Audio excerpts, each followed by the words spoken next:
I've got one really huge pet peeve. Okay, my wife would probably say I've got a lot of pet peeves, but I've got one in particular that drives me crazy.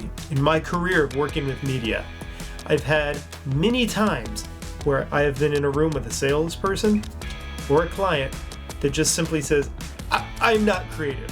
You handle all of it, I am not creative at all. A lot of times I'll hear this in information gathering meetings or brainstorms where the client doesn't even want to have any input in their creative direction. And a lot of people sell themselves short and say, I'm just not creative. I've had salespeople say, I'm just not creative. I call BS on that. I think everyone has creativity in them. Sometimes it's just not in a traditional sense. In the kind of position that I'm in, maybe that means you are not really much of a writer. You don't want to be writing creative ideas for commercials, but I bet you have creativity in other avenues.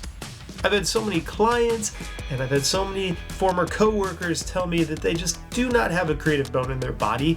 And then you look and see their social media or in a conversation that you had with them, all of a sudden they have these elaborate gardens, or they can do woodworking or some other kind of craft. Maybe it's a crocheting thing, or they can cook these elaborate meals without recipes.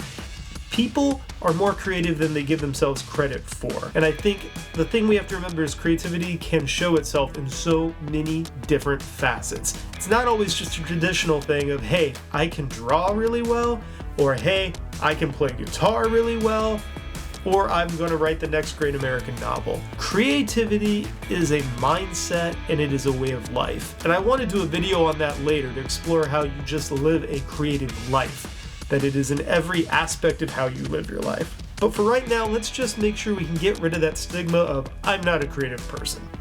Because when I'm doing commercial work and I bring someone in, I want to toss ideas around. Not everything is going to be Oscar worthy, but getting that input from somebody, having them buy in, that is important. But what's even more important to me is that people believe that they are creative human beings, right? I think we cut ourselves short so often and say, that's not my thing. Because I think in today's world, we have to segment ourselves. This is the little pocket that I sit in. I'm a salesperson, or I'm a creative person, or I am science-based engineer person, right? Or I am a health guru, or whatever the case may be. There's something to be said about being a jack of all trades. There is something to be said about being curious in life and interested in life and finding different things that you are passionate about. And if you do that, you might not have a tangible creative product out there, but you can live a creative life, a life of interest, and a life of just embracing things to the fullest. And I think that is just living life as an artist, living life in a creative way. If you are one of those people that says, I'm not creative, stop it. I don't want to hear it anymore. Believe in yourself a little bit and go do something creative.